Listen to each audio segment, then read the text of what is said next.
নমস্কার বন্ধুরা, সবাই কেমন আছো? আশা করি সবাই ভালো আছো।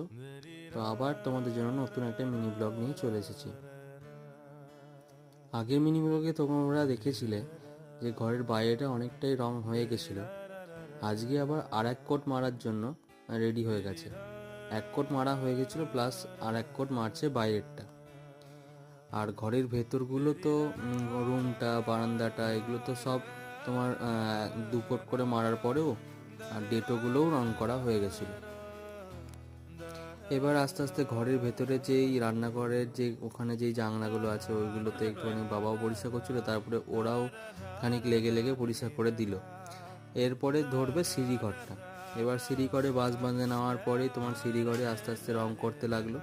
যেহেতু এইখানটা অনেকটা চাপের ব্যাপার, কারণ আমাদের সিঁড়িঘরটা অনেকটাই বড়,